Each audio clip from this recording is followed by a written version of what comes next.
शिक्षणाचा इतिहास समजून घेण्याची आवश्यकता ही दोन कारणांमुळे आहे.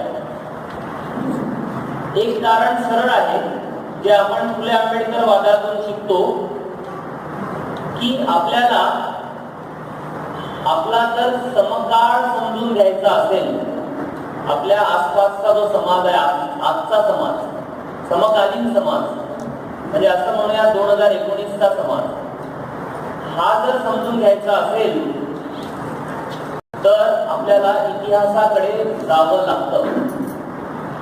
इतिहास म्हणजे असं काही नाही की ज्याचा आजच्या जीवनाशी संबंध नाही.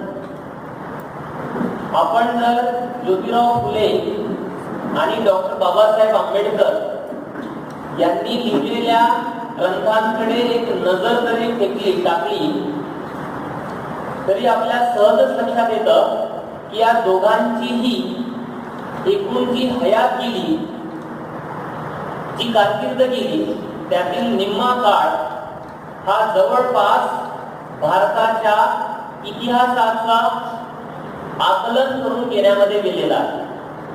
निम्म्याहून अधिक पुस्तकं ही त्यांना स्वतःच्या इतिहासावर लिहावी लागलेली आहे.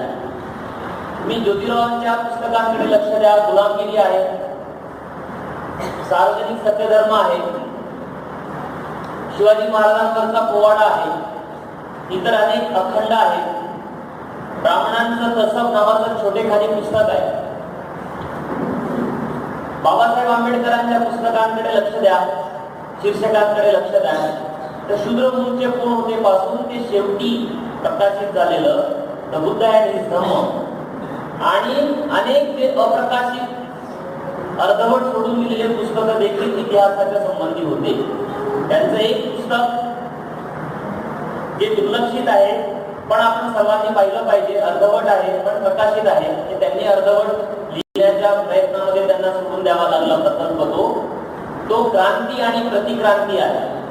असे अनेक पुस्तक आहेत. वेटिंग फॉर व्हिसा स्वतःविषयी लिहित होते, अर्धवट राहिलं, कारण लिहिण्याच्या ज्या प्रायोरिटीज होत्या, प्राधान्यता जी होती ती त्यांच्या राजकारणाला होती आणि म्हणून असे अनेक प्रकल्प त्यांना अर्धवट सोडून द्यावे लागले. ज्योतिरावांचं चरित्र बाबासाहेबांना लिहायचं होतं, तेही त्यांच्याकडनं होऊ शकलं नाही. तर अर्धवट लिहिलेले, पूर्णतः लिहून संपवलेले, प्रकाशित आणि नंतर मागावर झालेले, त्यांच्या मृत्यूनंतर प्रकाशित झालेली पुस्तकं, या सगळ्यांकडे नजर टाकली तर कळतं की इतिहास हा आपल्या सर्वांच्या मनावरती एक मृत ओझ म्हणून राहिलेला असतो आणि तो माणसांच्या मनाचा ताबा घेतो बऱ्या वाईट अर्थाने. आणि आपण समाजामध्ये पाहतो की जातीयवाद पसरलेला असतो, धर्मवाद पसरलेला असतो. एका जातीची झुंड ही दुसऱ्या जातीच्या विरोधात उभी राहते. एक धर्म हा दुसऱ्या धर्मीयांच्या विरोधात उभा केला जातो. हे जात धर्माचं जे युद्ध आहे, या युद्धाच्या बुडाशी, याच्या पायाशी, याच्या तळाशी इतिहासाचं एक बरं वाईट असं आकलन भारतातल्या लोकांचं राहिलेलं आहे. ते आकलन त्यांना करून दिलं जातं. कीर्तनांमधून, प्रवचनांमधून, वेगवेगळ्या सभांमधून आणि पाठ्यपुस्तकांमधून सुद्धा. म्हणून या परिषदेचा विषय ठरवताना कदाचित संयोजकांना केवळ शिक्षणाचा हक्क मिळाला पाहिजे अशी एक मांडणी, सीमित अर्थाची मांडणी न करता, जे शिक्षण आम्हाला मिळत आहे किंवा मिळणार आहे त्या शिक्षणाचा आशय काय असावा, हाही मुद्दा त्यांना महत्वाचा वाटला. तर फुले आंबेडकर वादापासून आपण एक दृष्टी घेतो ती अशी की आपल्याला वारंवार इतिहासाचं लेखन आणि पुनर्लेखन करावं लागेल. इतिहासाचं आकलन पुन्हा पुन्हा नव्या नव्या रूपामध्ये करून घ्यावं लागेल. म्हणून शिक्षणाचा इतिहास काय आहे हे देखील आपल्याला समजलं पाहिजे. दुसरं एक कारण असं आहे की भारतामध्ये शिक्षणाचा इतिहास लिहिला गेला मुख्यतः इंग्रजीमध्ये बऱ्याच प्रमाणावरती याविषयी लेखन केलं गेलं आणि तसाही भारताचा इतिहास हा लिहिला गेला. आपण शाळेमध्ये साधारणपणे 3री 4थी पासून 5वी पासून इतिहासाचं स्वतंत्र पाठ्यपुस्तक शिकतो ते 10वी पर्यंत 12वी पर्यंत किंवा तुम्ही आर्ट्स फॅकल्टीच्या सारखा आणखी पुढे इतिहास हा आपल्या सोबत असतो. या इतिहास लेखनावरती असा एक आक्षेप घेण्यात आलेला आहे की हे जे इतिहास लेखन आहे हे इतिहास लेखन सामाजिक इतिहास लेखन राहिलं नाही. हे जे इतिहास लेखन राहिलेलं आहे या इतिहास लेखनाला साधारणपणे असं म्हणतात की हे राजकीय इतिहास लेखन आहे. राजकीय इतिहास लेखन म्हणजे सुद्धा जे राजे होते, जे सरदार होते, जे सम्राट होते आणि त्यानंतर ब्रिटिश वगैरे सरकार होतं आणि त्यानंतर आपल्याकडे जे सगळं जे राजकीय इतिहास म्हणजे जे राजकीय सत्ताधाऱ्यांचा जो इतिहास आहे तो इतिहास मुख्यतः हा भारताचा इतिहास म्हणून शिकवला जातो. आणि या इतिहासामधून जे सामाजिक संघर्ष घडले भारतामध्ये प्राचीन काळामध्ये मध्ययुगामध्ये त्या सामाजिक संघर्षाची नोंद सुद्धा घेतली गेली नाही. म्हणून या इतिहास लेखनाला इतिहासाचे अभ्यासक हे राष्ट्रवादी इतिहास लेखन असं म्हणतात. हा जो राष्ट्रवादी प्रवाह होता या राष्ट्रवादी प्रवाहाने भारतामधल्या स्त्रिया, भारतामधले दलित, भारतामधले आदिवासी, अलीकडे ज्यांना आपण अदर बॅकवर्ड क्लासेस म्हणतो त्या कारू नारू अशा 18 पगड ज्या बलुतेदार हलुकदार ज्या जाती होत्या त्या जाती आणि शेतकरी हे जे मोठे समूह होते. संख्यात्मक दृष्ट्या भारत या समूहांचा भारत असतो. हा 80-85% समूह जो आहे हा कष्ट करणारा वेगवेगळ्या जातींमध्ये विभागलेला आणि मुख्यतः स्त्रियांपासून बनलेला भारत आहे. हा समूह इतिहासामध्ये काय करत होता याची दखल शास्त्रीय पद्धतीने वैज्ञानिक पद्धतीने ही या इतिहासाच्या पुस्तकांमध्ये घेण्यात आलेली नाही. म्हणून या इतिहासाच्या लेखनावरती आक्षेप घेतले गेले. जेव्हा मुद्दा शिक्षणाच्या इतिहासाचा बनतो तेव्हा तेच घडलं जे मुख्य इतिहासाच्या प्रांतामध्ये घडलं. आपल्याकडे शिक्षणाचे इतिहास लिहिले गेले.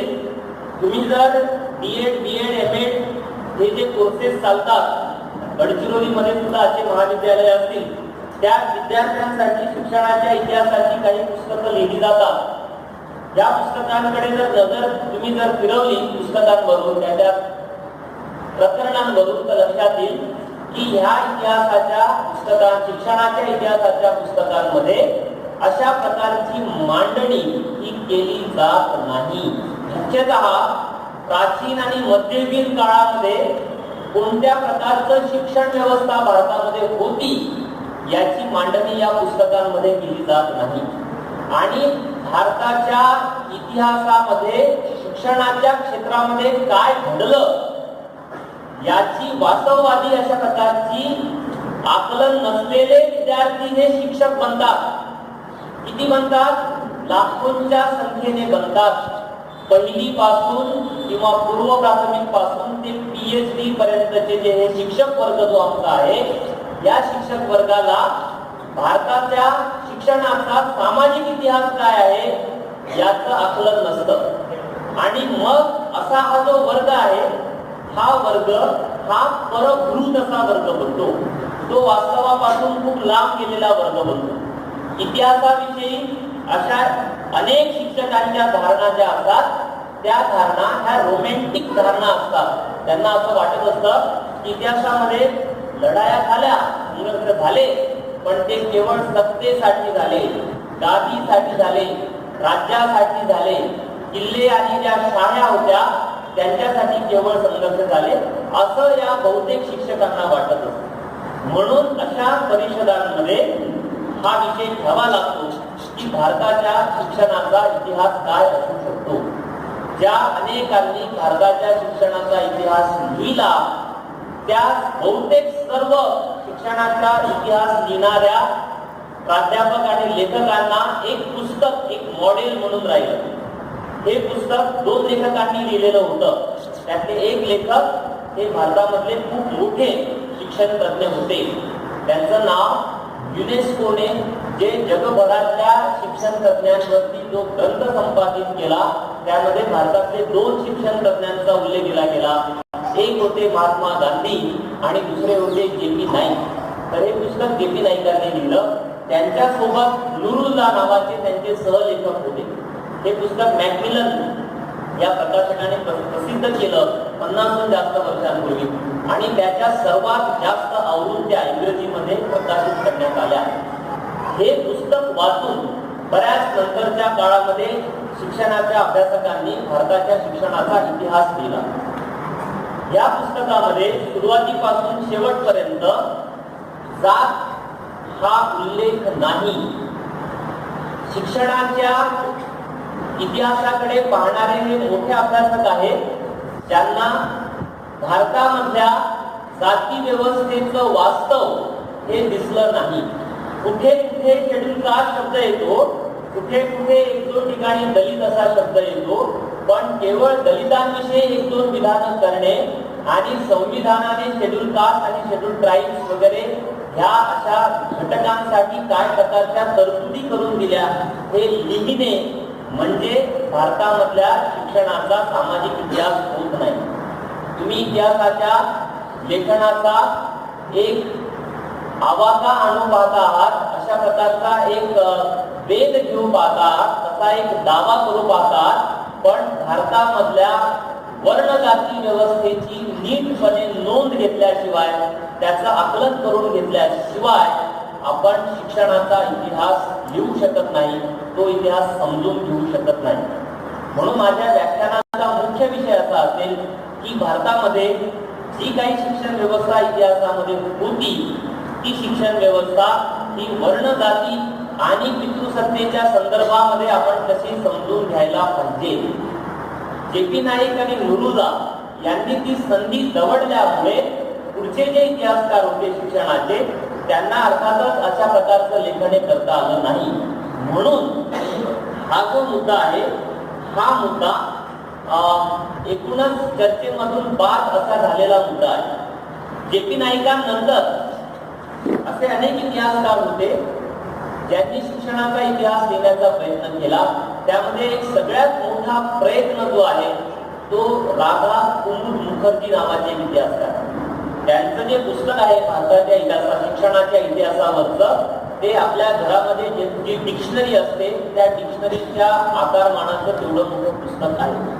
त्या व्यतिरिक्त अनेक अभ्यासक आहेत ज्यांनी भारतामधल्या प्राचीन आणि मध्ययुगीन काळामधल्या शिक्षण आणि ज्ञान या क्षेत्रामधल्या घडलेल्या संघर्षाची नोंद घेण्याची संधी गमावली. खूप मोठे अभ्यासक होते. राधा कुमुद मुखर्जी यांचा जो थिसीस आहे तो त्यांनी तिकडे युरोपमध्ये एका मोठ्या विद्यापीठाला सादर केलेला होता. थिसीसचा विषय होता प्राचीन काळामधली शिक्षण पद्धती. आणि हा जो ग्रंथ आहे हा ग्रंथ हा मुख्यतः भारतातल्या प्राचीन काळामधल्या शिक्षण विषयक जे ग्रंथ नंतर लिहिले गेले पाठ्यपुस्तकं जी लिहिली गेली त्या पाठ्यपुस्तकांसाठी एक आदर्श अशा प्रकारचा तो ग्रंथ राहिला. हे मी यासाठी सांगतोय की नंतर सुद्धा जे लेखन झालं जे.पी. नाईकांच्या नंतर आणि आधी त्या दोन्ही लेखनामध्ये ही एक मोठी उणीव आहे. म्हणून आपल्या सगळ्यांसाठी ही गोष्ट एक आवश्यक अशी गोष्ट बनते की आपण सामाजिक इतिहास हा कसा पाहिला पाहिजे, सामाजिक इतिहासाचं आकलन आपण कसं केलं पाहिजे. आणि जेव्हा मुद्दा शिक्षणाचा येतो तेव्हा पुन्हा हा मुद्दा थोडासा गंभीर बनतो, थोडासा आव्हानात्मक बनतो. आपल्या देशामध्ये असं मानलं जातं की या देशाच्या इतिहासाची सुरुवात ही वर्ण व्यवस्थेपासून झाली, पण ते खरं नाही. वर्ण व्यवस्था ही काही चिरकालीन व्यवस्था म्हणून भारतामध्ये लाखो वर्षांपासून अस्तित्वात नाही. असं नाहीये की 20-30-40 हजार माणसाचा इतिहास तर लाखो वर्षांचा इतिहास आहे, पण वर्ण व्यवस्थेचा इतिहास हा लाखो वर्षांचा इतिहास नाही. हा अगदी अलीकडच्या काळातला इतिहास आहे. 2,500 ते 4,000 वर्षांच्या पलीकडे हा वर्ण व्यवस्थेचा इतिहास जात नाही. मग वर्ण व्यवस्थेच्या पूर्वी कोणती व्यवस्था होती हा एक महत्वाचा प्रश्न हा आपल्या पुढे राहिला पाहिजे.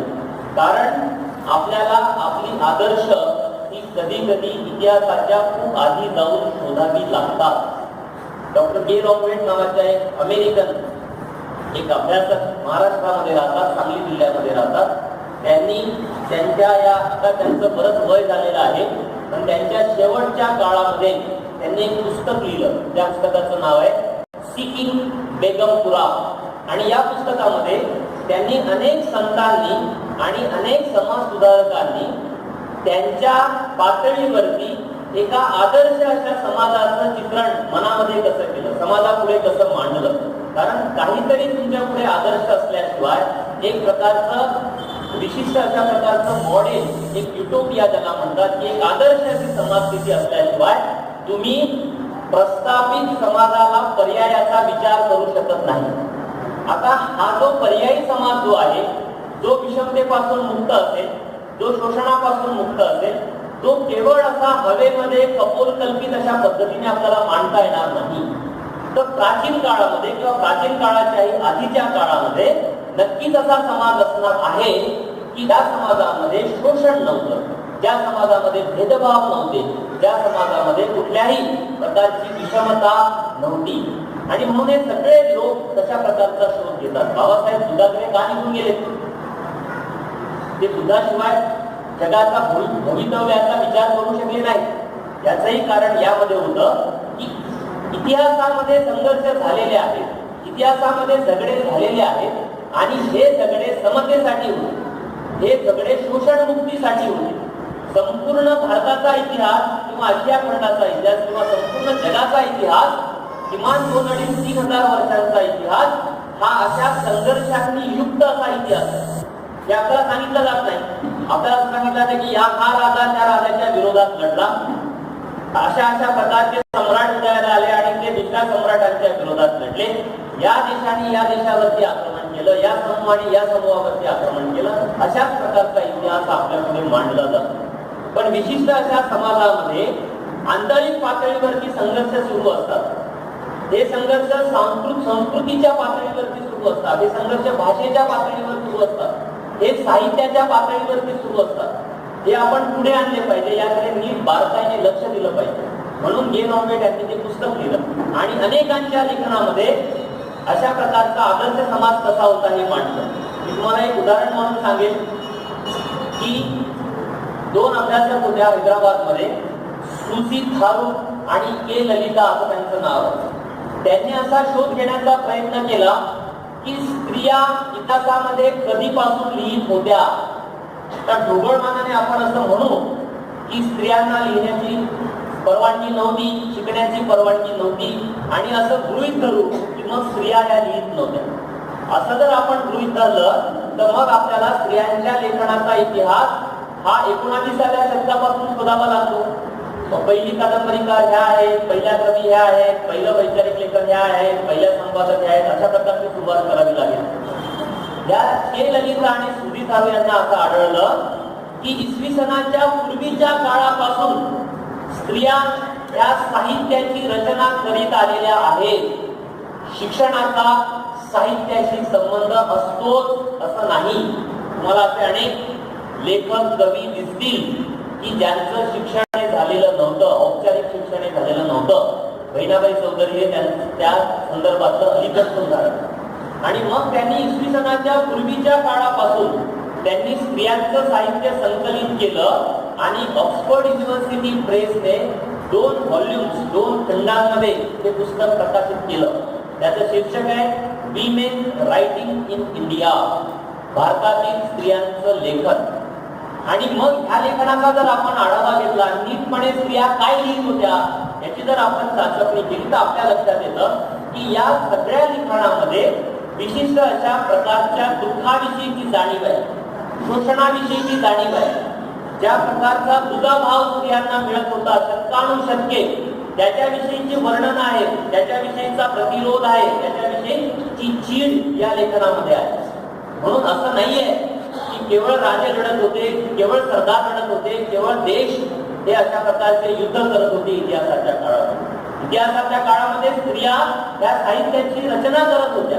पण आपल्याला पारंपरिक जी इतिहासाची पाठ्यपुस्तकं आहेत, ही पाठ्यपुस्तकं याची साधी दखल सुद्धा घेत नाही.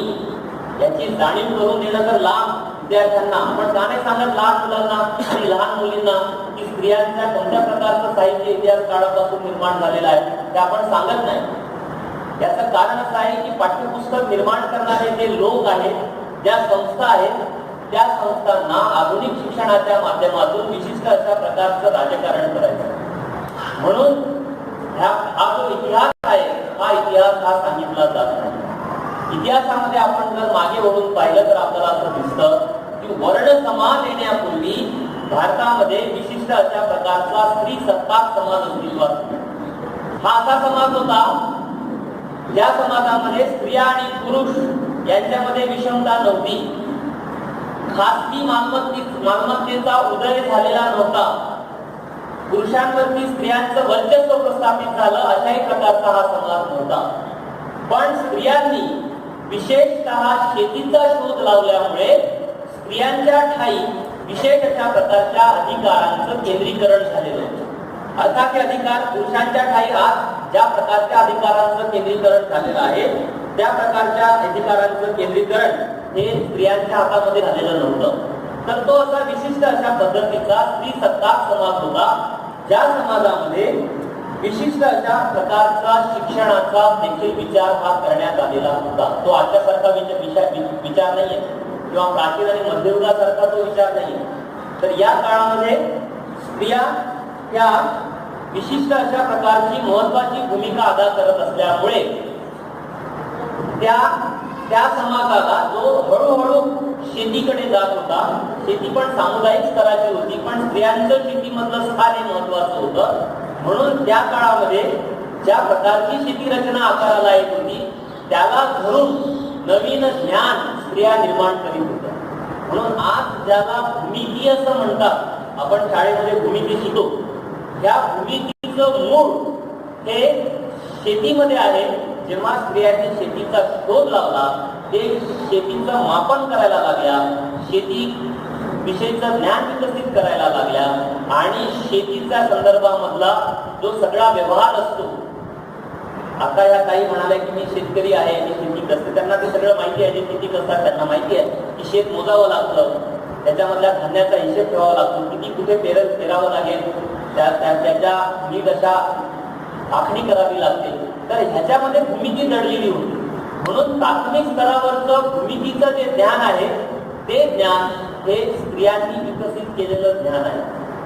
हे आपल्याला आपली जी विज्ञानाची जी पाठ्यपुस्तकं आहेत, ती विज्ञानाची पाठ्यपुस्तकं सांगत नाही. याचं कारण असं आहे की त्यांना स्त्री सत्ता काय होती आणि स्त्री सत्ता कुटुंब व्यवस्था कशी होती किंवा स्त्री सत्ता समाज कसा होता याच्याविषयीचं ज्ञान त्यांच्याकडे नाही. पण इतिहासाकडे जर आपण असं पाहिलं तर असं दिसतं की अलीकडे आयुर्वेदाची खूप चर्चा केली जाते. जे गेल्या 4 वर्षांमध्ये तर ती चर्चेला उधाण आलेलं आहे. आणि सगळे बाबा जेलमध्ये गेलेले आणि न गेलेले सुद्धा हे तुम्हाला आयुर्वेदाविषयी काय आहे ज्ञान आहे हे पातळत होते टेलिव्हिजनवरून इतके वर्ष. आता ह्या आयुर्वेदाचा जर आपण इतिहास शोधून पाहिला तर आपल्याला असं दिसतं की ह्याच्यामध्ये ज्या अनेक नोंदी आहेत, ह्या नोंदींचं संकलन हे त्या काळामधल्या स्त्रियांनी केलेलं होतं. आणि तळच्या ज्या वर्णजाती होत्या, विशेषतः ज्या आदिवासी आणि भटक्या अवस्थेमधल्या ज्या जमाती होत्या, त्या जमातींकडे औषधी अशा प्रकारच्या वनस्पतींचं ज्ञान हे संकलित झालेलं होतं. एक साधा तर्काचा मुद्दा आहे की जो समाज हा शेतीला कनिष्ठ लेखतो, रामदासांचं बघा दासबोधामध्ये त्यांनी लिहिले की शेतीचं स्थान कुठे आहे.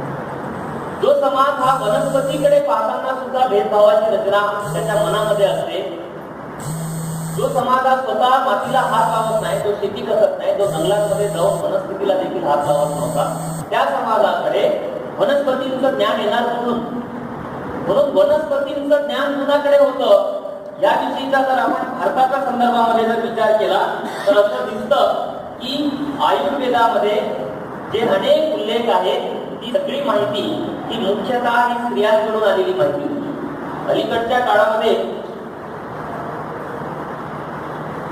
जी चर्चा आहे ती इको फेमिनिझमची चर्चा आहे. आणि हे जे इको फेमिनिस्ट जे समूह आहेत जगभरातले, त्यांनी हे पुरेशा व्यासंगाने मांडलं की शेतीविषयीचं ज्ञान पुरुषांकडे कमी आहे आणि स्त्रियांकडे जास्त आहे. त्या ज्ञानाचं मापन झालं आणि ते किती मोठ्या प्रमाणावरती ज्ञान स्त्रियांकडे आहे याच्याविषयीची मांडणी ही स्त्रीवादी म्हणजे पर्यावरणवादी स्त्रीवाद्यांनी केलेली आहे. याचं तुम्हाला मूळ शोधावं लागेल की विज्ञानाची माहिती ही स्त्रियांना जास्त आहे की पुरुषांना जास्त आहे. शेतीविषयीची बारीक सारीक जे तपशील आहे ते स्त्रियांकडे जास्त होते की पुरुषांकडे जास्त होते. आज देखील पुरुष कोणत्या प्रकारची शेती करतात. मी अहमदनगर जिल्ह्यामध्ये जास्त काळ राहिलो तर पुरुषांचं काम हे मुख्यतः शेतीचा बाहेरचा व्यवहार बघणे हे राहिलेलं आहे. वर्ल्ड ज्या म्हणजे जागतिक पातळीवरचे वर्ल्ड जे लेबर संबंधाचे जे रिपोर्ट असतात इंटरनॅशनल लेबर ऑर्गनायझेशनचे, या रिपोर्ट मध्ये पण दिसतं की स्त्रिया ज्या आहेत त्या स्त्रिया मुख्यतः 70% श्रम जगभरातल्या शेतीमधले स्त्रिया व्यस्त आहेत. आज इतिहासामध्ये याचा टक्का जास्त होता आणि म्हणून स्त्रियांचं जे शेतीशी जे नातं इतिहास काळापासून राहिलेलं आहे त्यामुळे स्त्रियांकडे शेतीची जास्त माहिती होती, कृषीविषयीची जास्त माहिती होती. म्हणून आयुर्वेदाची जी जननी मांडली गेली ती स्त्री मानली. तंत्र जो पंथ होता बौद्धवादामध्ये सुद्धा जे मोठं ज्ञान आलं ते स्त्रियांकडनं आलेलं आणि आयुर्वेदामध्ये सुद्धा असे अनेक संदर्भ आहेत की मोठे मोठे जे तज्ञ होते ते बौद्ध विहारांमध्ये गेलेले होते आणि तिकडून त्यांनी ज्ञान हे वनस्पतींविषयीचं आणि इतर सर्व ज्या काही औषधी संपूर्ण जे रचना होती त्याचं त्यांनी ज्ञान हे आणलेलं होतं. के रॉमेट यांनी एक पुस्तक लिहिलं बुद्धिझमवर, त्याला बरेच वर्ष झाले. आता हे पुस्तक मराठीमध्ये पण उपलब्ध झालेलं आहे. तर प्राचीन काळामध्ये औषधी वनस्पतींविषयीचा काय व्यवहार हा बौद्ध आणि ब्राह्मणी परंपरेमध्ये राहिलेला आहे या विषयाला वाहिलेलं ते पुस्तक होतं एक अभ्यासक आणि त्याचा दाखला देऊन के रॉमेट असं म्हणतात त्यांनी लिहिलं की मोठं जे ज्ञान होतं ते ज्ञान या विहारांमध्ये जे बौद्ध भिक्खू राहत असतात त्यांच्याकडून हे पळवून आणलं गेलं आणि ते संस्कृतामध्ये बंदिस्त केलं गेलं. तर हे जेव्हा बंदिस्त केलं गेलं तेव्हा केवळ ते जे ज्ञान जे त्यांच्या अनुभवावरती आधारलेलं होतं, त्यांच्या एकूण विवेकावरती जे तपासून पाहण्यात आलेलं होतं ते जसं त्या तसं ज्ञान आयुर्वेदामध्ये आणलं गेलं नाही. एक चट्टोपाध्याय नावाचे मोठे इतिहासकार आहेत प्राचीन भारताचे, त्यांनी असं लिहिलं की दीर्घ काळ म्हणजे अगदी अलीकडच्या काळापर्यंत या आयुर्वेदाच्या सगळ्या अभ्यासकांची धारणा अशी राहिली की माणसाच्या विवेकाचं ठिकाण, विचार करण्याचं ठिकाण हे हृदय आहे. याचं कारण असं होतं की ब्राह्मणी जी परंपरा होती इतिहासामधली ती परंपरा ही मृतदेहाला अस्पृश्य मानत होती, मृतदेहाला हीन मानत होती. आज देखील तुम्ही लोक बघा जेव्हा अंत्ययात्रेला जातात तेव्हा त्या मृतदेहाकडे पाहण्याचा दृष्टिकोन लोकांचा बघा, त्याला शक्यतो कोणी शिवत नाही.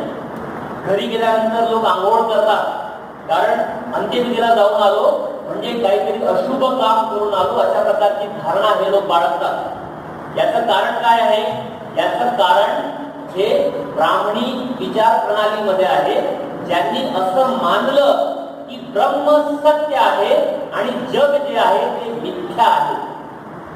जे जग तुम्हाला दिसतं, या भिंती, हा लाऊडस्पीकर, हे साऊंड सिस्टम, एम्प्लिफायर आहे, हा माईक आहे, सगळं जे जग आहे हे मिथ्या आहे, हे खोटं आहे आणि ब्रह्म जे आहे ते सत्य आहे. चैतन्य जे आहे ते सत्य आहे. जेव्हा तुम्ही पाहत नाही तो ईश्वर सत्य आहे. जो धर्म आणि धर्माच्या कल्पना तुम्हाला प्रत्यक्ष व्यवहारामध्ये दिसत नाहीत, अनुभवायला येत नाही, ते सत्य.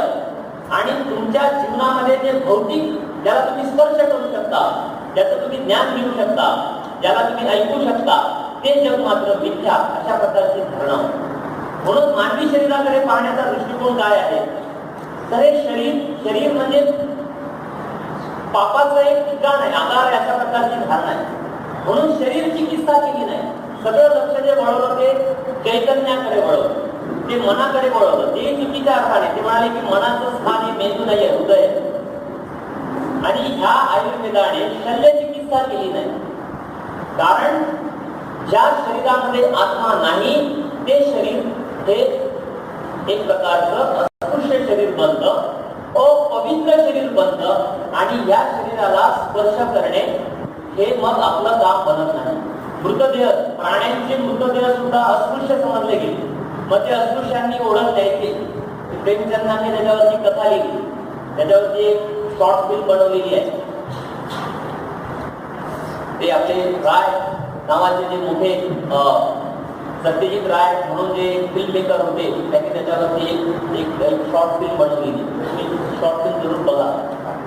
की मृतदेह ओढून नेणे हे अस्पृश्यांचं काम. माणसाचा मृतदेह अपवित्र आणि प्राण्यांचा मृतदेह देखील अपवित्र, म्हणून शल्यचिकित्सा झाली नाही. ही शल्यचिकित्सा बौद्धांनी केली, ही शल्यचिकित्सा कनिष्ठ जातींनी केली. म्हणून ब्रिटिशांनी भारतामध्ये जेव्हा पहिल्यांदा शिक्षण विषयक जे लिखाण करायला सुरुवात केली आणि पाहण्या करायला सुरुवात केली, हे 18व्या शतकात घडलं. ज्योतिराव फुले यांचा जन्म होण्याच्या बरेच वर्ष आधी घडलं. की बंगालमध्ये ॲडम नावाचा एक प्रशासक होता, त्याला सांगण्यात आलं की बंगालमधल्या शिक्षणाची पाहणी कर, शाळा कशा आहेत वगैरे बघा आणि ब्रिटिशांना कळवा. त्यांनी पाहणी केली आणि त्याला असं दिसलं की बंगालमध्ये जे न्हावी होते ते न्हावी हे उत्कृष्ट सर्जन होते. ते चांगल्या प्रकारची सर्जरी करू शकत होते, कारण त्यांच्या हातामध्ये शस्त्र आहे. आणि ब्राह्मणांसारखं त्यांना मानवी शरीर हे अपवित्र वाटलं नाही. कोणाच्या पायामध्ये काटा गेला, कुरूप गेला, आणखी काही घडलं शरीरामध्ये, तर ते सहज दिलया त्यांच्या अनुभव यांच्या ज्ञानामधनं ते काढत असत, असं ॲडमनी. तर कनिष्ठ जातींमध्ये त्या परंपरा नव्हत्या, आयुर्वेदामध्ये होत्या. म्हणून पहिलं मेडिकल कॉलेज जेव्हा स्थापन झालं भारतामध्ये आणि मुंबईमध्ये, जेव्हा त्या कॉलेजची स्थापना झाली, तेव्हा ब्राह्मण विद्यार्थ्यांनी आम्ही शल्यचिकित्सा करणार नाही या अशी एक भूमिका दिली. शल्यचिकित्सा म्हणजे डिसेक्शन, शरीर कापणे, मृत शरीर कापणे, कारण ते अपवित्र आहे आणि हे आमचं काम नाही, हे अस्पृश्यांचं काम आहे. आमचा धर्म आम्हाला अशा प्रकारच्या शरीराला स्पर्श करायला परवानगी देत नाही. म्हणून ब्रिटिश शिक्षण जे आलं ते काही ब्राह्मणांनी सहजासहजी स्वीकारलं असं घडलेलं नाही. संघर्ष घडला. नवीन आलेलं ज्ञान युरोपमधलं आणि यांचं पारंपरिक ज्ञान यांच्यामध्ये संघर्ष घडला. हा संघर्ष घडण्याआधीचा संघर्ष हा बौद्ध आणि ब्राह्मणी ज्ञानामध्ये घडलेला आहे. आणि नव्या काळामध्ये तो ब्रिटिशांकडनं आलेलं ज्ञान आणि यांचं पारंपरिक ज्ञान याच्यामध्ये संघर्ष घडला. हा दीर्घकाळ हा मेडिकल कॉलेजचा तिढा राहिला.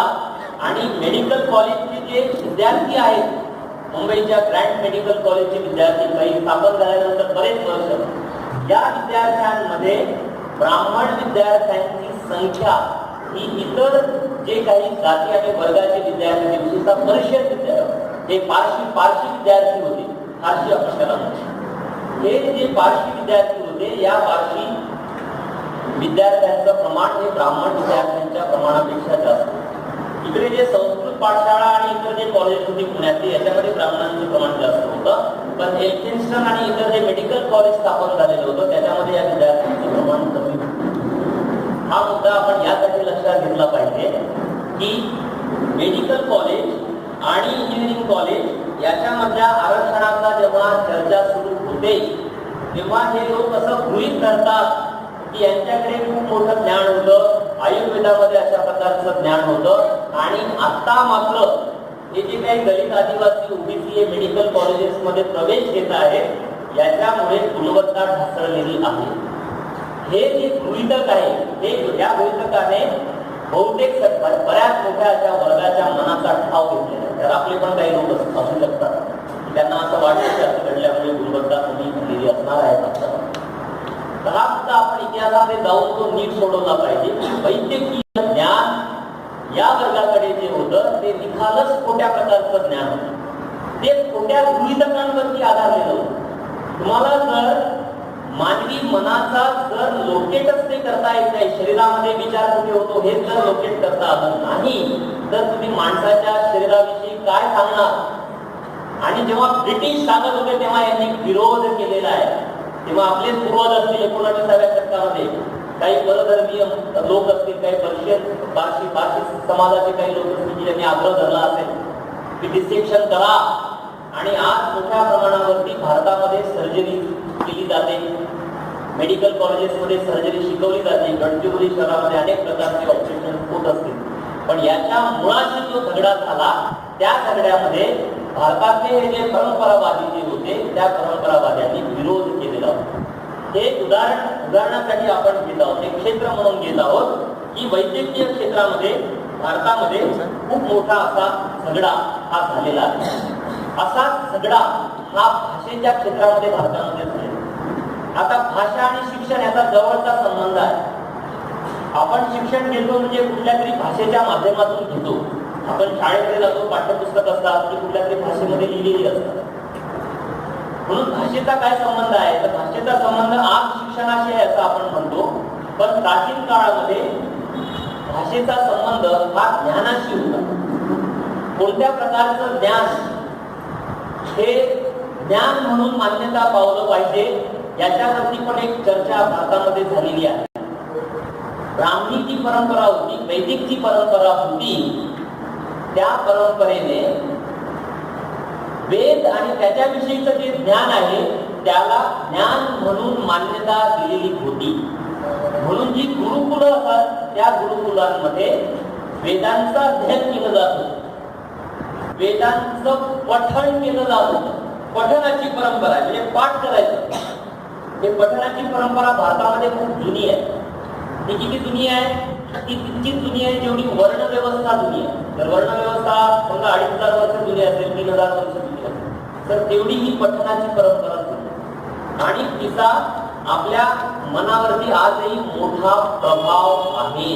तुम्ही तुमचं शालेय जीवन आठवा, तुम्हाला शिक्षकांनी हे नक्की सांगितलेलं आहे की हे पाठ करा, गणिताची सूत्र पाठ करा, रसायनशास्त्राची सूत्र, इक्वेशन्स वगैरे पाठ करा, कविता पाठ करा. म्हणजे कविता पाठ करा असं म्हणणारे शिक्षक फक्त भारतामध्ये असतील जगात.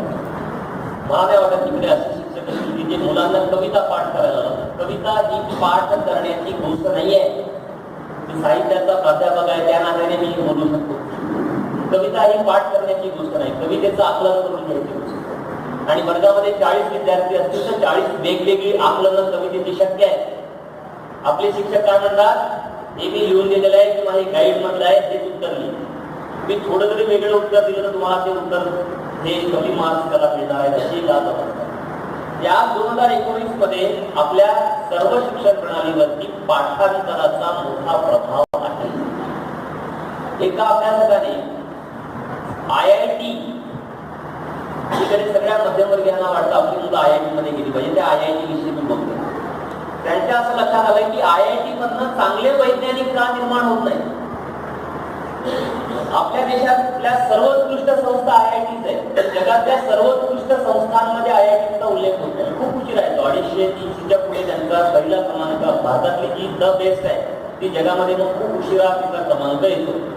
त्यांच्या असं लक्षात आलं की हे घडण्याचं एक कारण असं आहे की IITची जी प्रवेश परीक्षा असते, एंट्रन्स टेस्ट असते, ती मोठ्या प्रमाणावरती पाठांतरावरती आधारित आहे. आता तुम्ही बघा, सायन्सचे जे विद्यार्थी असतात ते प्रॅक्टिकलकडे लक्ष देत नाही. ते काही प्रयोगशाळेत जाऊन प्रॅक्टिकल करतीलच असं नाही. त्यांना बाहेर कोचिंग क्लासेस लावावे लागतात मोठ्या शहरांमध्ये. आणि त्या कोचिंग क्लासेसमध्ये जे MCQ बेस्ड जे क्वेश्चन्स असतात, अ ब क ड, त्यातलं एक उत्तर निवडायचं आहे, ही जी पद्धती आता रूढ करण्यात आलेली आहे, ह्या पद्धतीमध्ये त्यांना घातलं जातं आणि त्यांना सांगितलं की तुम्ही अशा अशा प्रकारे प्रश्न उत्तरं पाठ करा आणि ते लिहा.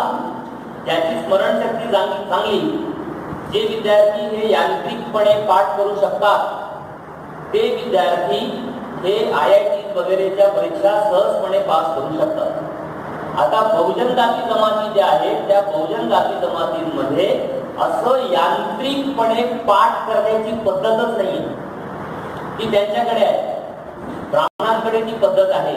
त्यांच्या वैदिक पाठशाळामध्ये ती पद्धत रूढ झालेली होती.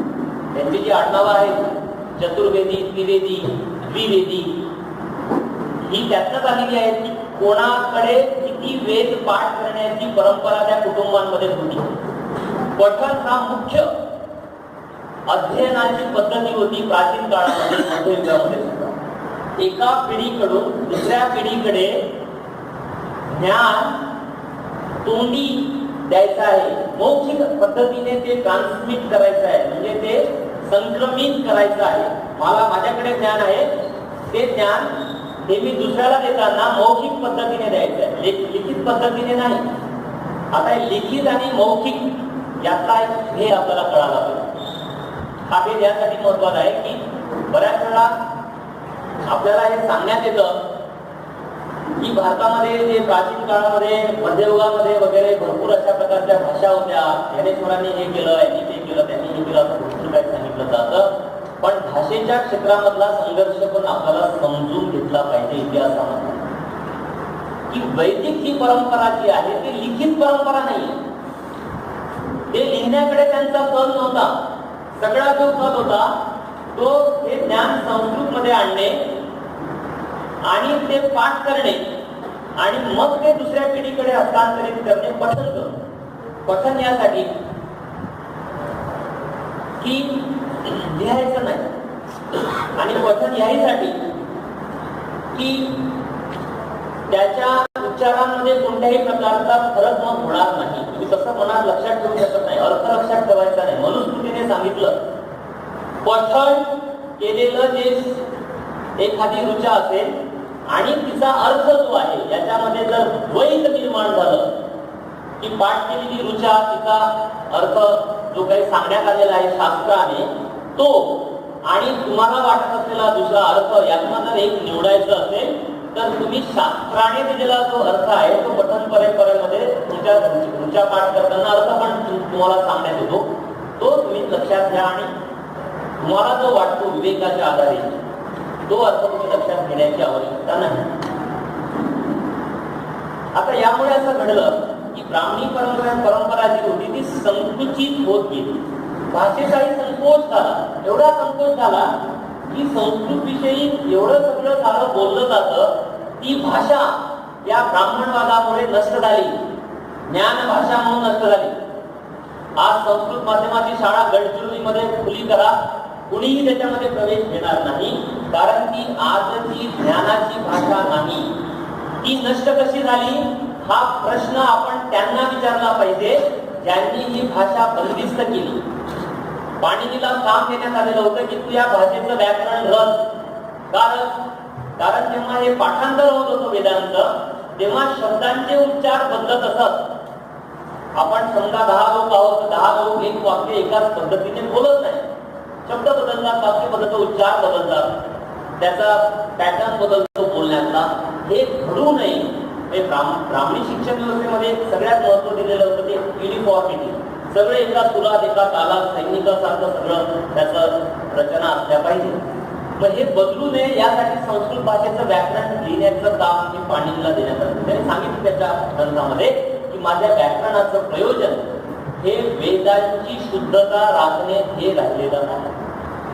आणि म्हणून संस्कृत केंद्री हा जो भाषा विचार होता हा उत्तरोत्तर संकुचित होत गेला. इतका संकुचित होत गेला की नंतर 8व्या, 9व्या, 10व्या, 12व्या शतकामध्ये जेव्हा काही आता आपण त्याला गल्फ म्हणतो, हे जे काही गल्फ संपूर्ण जो रिजन आहे या अफगाणिस्तानाच्या पलीकडे इराण, इराक, सौदी अरेबिया इथं जेव्हा काही प्रवासी आले भारतामध्ये आणि इथे आल्यानंतर त्यांनी भारताचं वर्णन लिहिलेली आहे. ही वर्णनं आपल्याला वाचण्यासाठी उपलब्ध आहे. मध्ययुगामधल्या प्रवाशांनी, अरबस्थानामधल्या प्रवाशांनी भारताविषयीची जी वर्णनं लिहिलेली आहे ती वर्णनं आपल्यासाठी आता वाचण्यासाठी उपलब्ध आहे. ह्या वर्णनांमध्ये त्यांनी असं लिहिलं, ते हिंदूंना उद्देशून दिलेलं आहे, म्हणजे त्या काळातल्या हिंदूंना, म्हणजे त्या काळातले जे पाठशाळा वगैरे जे लोक शिकत असतील त्यांना उद्देशून दिलं. त्यांनी असं लिहिलं की हे देशकल आहे, त्यांना ज्ञान काय आहे हे समजत नाही. हे कुठले तरी ग्रंथ घेऊन बसतात आणि या ग्रंथांना पाठ करतात आणि त्याला ते ज्ञान म्हणतात. तर याला मोठा जो छेद दिला प्राचीन काळामध्ये तो बौद्ध परंपरेने दिलेला होता. गौतम बुद्ध हे संपूर्ण जगाच्या इतिहासामध्ये असे पहिले तत्वज्ञ होते, असे पहिले द्रष्टे पुरुष होते, नेते होते समाजाचे असं आपण म्हणू, की ज्यांना हे पहिल्यांदा कळालं की लोकांना जर मुक्त करायचं असेल वर्णव्यवस्थेमधून, गुलामगिरीमधून, तर त्यांना ज्ञानी केलं पाहिजे, त्यांच्यापर्यंत ज्ञान हे दिलं गेलं पाहिजे, नेलं पाहिजे. आणि ज्ञान जर लोकांपर्यंत न्यायचं असेल तर ज्ञानाची जी वाहक भाषा आहे ती वाहक भाषा ही बदलली पाहिजे. संस्कृतच्या माध्यमातून सामान्य लोकांपर्यंत ज्ञान देणे हे शक्य नव्हतं, म्हणून संस्कृत संस्कृत केंद्रित जो ध्यान व्यवहार होता त्याच्यावरती पहिला महत्वाचा घणाघाती असा हल्ला हा बौद्ध परंपरेने. त्यांनी पर्यायी भाषा विचार मांडला, ज्या भाषा विचारामध्ये सामान्य लोकांच्या भाषांना महत्वाचं स्थान दिलं गेलं. आज जी बांगला भाषा आहे, जी हिंदी भाषा आहे, जी कन्नडा भाषा आहे, जी तेलुगू भाषा आहे आणि मराठी भाषा, या सगळ्या भाषांचं मूळ हे बौद्धांनी संस्कृतच्या विरोधामध्ये जी लढाई सुरू केली त्या लढाईमध्ये यांचं मूळ आहे. या भाषांना संहिता म्हणजे स्क्रिप्ट म्हणजे ते लेखन पद्धती जी आहे, आपण जे अ ब कड वगैरे जी सगळ्या त्या भाषांमध्ये स्क्रिप्ट मिळाल्या त्या बौद्ध काळामध्ये मिळालेल्या स्क्रिप्ट आहेत. वीस देवीस नावाच्या एक अभ्यास आहे, त्यांचं बुद्धिस्ट या नावाचं पुस्तक आहे. त्याची 2 प्रकरणं त्यांनी याला समर्पित केली या सगळ्याला, की ह्या ज्या भाषा आहेत मराठी, बांगला, हिंदी सारख्या भाषा, ह्या भाषांना लिपी मिळाली ती बौद्ध काळामध्ये मिळाली. कारण तो सगळा ते बौद्ध यशस्वीपणे त्यांनी लढला आणि ह्या सामान्य लोकांच्या ज्या भाषा आहेत या भाषांना एक प्रकारची मान्यता बौद्ध काळामध्ये. अशोकाने त्याचे जे आदेश दगडांवरती कोरलेले आहेत हे आदेश उपलब्ध आहेत. हे आदेश कोणत्या भाषेमध्ये लिहावेत हा एक तिढा तयार झाला. तर याच्याविषयीचे पण आदेश दिले गेले की हे आदेश तुम्ही लोकांच्या भाषेमध्ये लिहा. अशोक हा सम्राट आहे, तो या साम्राज्याचा म्हणजे या समाजाचा एक राजकीय प्रमुख आहे. तर त्याचं जनतेसाठीचं काय धोरण आहे हे लोकांना कळावं. म्हणजे आज आपण ज्याला GR सर्क्युलर म्हणतो, तिथले नोकरार वर्ग म्हणतात सर्क्युलर आलं, GR आला, तशा प्रकारचे ते जे आदेश होते म्हणजे सरकारचे जे निर्णय होते हे दगडांवरती कोरले गेले, वेगवेगळ्या प्रदेशांमध्ये वेगवेगळ्या भाषांमध्ये कोरले गेले. आणि याची काळजी घेतली गेली की त्या प्रदेशामधल्या ज्या लकबी असतात बोलण्याच्या, आता माझी भाषा तुम्हाला वेगळी वाटत असेल कारण माझं 3 भागांमध्ये माझं सगळं जीवन विभागलं गेलं, विदर्भ, पश्चिम महाराष्ट्र आणि मराठवाडा. पण जे लोक मूळचे इथलेच आहेत आणि इथेच राहिले त्यांची भाषा मला वेगळी वाटते आणि माझी भाषा तुम्हाला वेगळी वाटत असेल, काही शब्द वेगळे वाटत असेल, हे साहजिक आहे. त्याला भाषेमध्ये म्हणतात की ही विविधता आहे, वैविध्य आहे भाषेमध्ये, हे भाषेचा प्राण आहे. संस्कृतची परंपरा ह्या भाषेच्या वैविध्याच्या विरोधात आहे.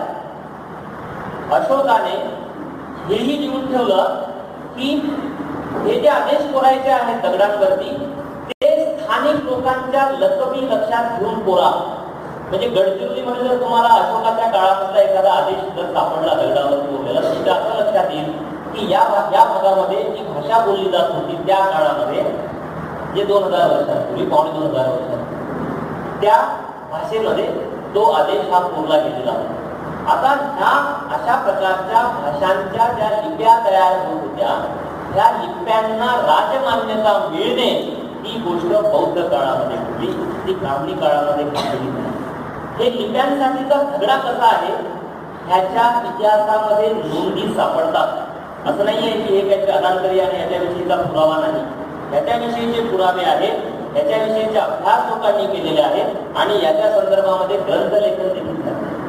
त्यामुळे आधुनिक ज्या भाषा आहेत त्या आधुनिक भाषा, ज्याला आपण आजच्या म्हणजे अलीकडच्या भाषा म्हणतो, त्या अलीकडच्या ज्या भाषा आहेत ज्याच्यामध्ये मराठीचा उल्लेख आपल्याला करता येईल, ह्या भाषांचं मूळ हे जे आपल्याला सांगण्यात येतं की संस्कृतामधून उत्पन्न झालेले आहेत, याला कोणताही आधार नाही, कोणताही आधार नाही. हे विलियम जोन्स नावाचा एक अभ्यासक भारतामध्ये आलेला होता, जज म्हणून, त्या काळच्या सुप्रीम कोर्टाचा जज कलकत्त्यामधल्या. त्यांनी अशा प्रकारचा निबंध लिहिला की संस्कृत आणि युरोपमधल्या लॅटिन वगैरे भाषा यांचं मूळ एकच आहे. आणि मग असं मांडलं की हे जे 2 जे प्रदेश आहेत, इकडचे युरोप आणि इकडचे भारत वगैरे हे प्रदेश, त्याच्यामध्ये संस्कृत बोलणारे लोक आणि तिकडचे युरोपियन गोरे वगैरे राज्यकर्ते लोक यांचंही मूळ एक आहे. यामुळे दोन्ही वर्ग सुखावले. ब्रिटिशांनाही बरं झालं की त्यांना त्यांचा हरवलेला भाऊ इथे ब्राह्मणांच्या रूपाने मिळाला आणि यांनाही बरं झालं की यांना ब्रिटिश परके वाटेनासे झाले. त्यामुळे मोठ्या प्रमाणावरती हे जे समूह होते ज्यांना संस्कृत परंपरेचा अभिमान होता, वेदांचा अभिमान होता, ते ब्रिटिशांचे मोठ्या प्रमाणावरती वाहक बनले. ते ब्रिटिशांचे वाहक कसे बनले याच्याविषयी देखील अनेक अभ्यासकांनी अनेक प्रकारचे ग्रंथ लिहिलेले आहेत. त्यांचे नावं आणि त्यांचे लेखक यांचे नावं मी तुम्हाला सांगून तुमचा वेळ घेणार नाही, पण त्याच्याविषयीची माहिती तुम्हाला संजू सुरडकर इतिहासाचे प्राध्यापक आहेत ते देतील की कोणत्या प्रकारचा गठबंधन हे या देशामधल्या वरच्या जाती आणि ब्रिटिश सत्ताधीश त्यांच्यामध्ये तयार झालेलं होतं सुरुवातीच्या काळात. आणि त्यांनी असं सांगायला सुरुवात केली की संस्कृत ही त्या युरोपमधल्याही भाषेच्या सोबत आहे आणि संस्कृत जी आहे ती भारतामधल्या भाषेची ही जननी आहे. याच्याविषयी कोणताही एव्हिडन्स हा यांना सादर करता येत नाही. R.S. शर्मा नावाचे एक रामविलास शर्मा नावाचे एक भाषा वैज्ञानिक होते.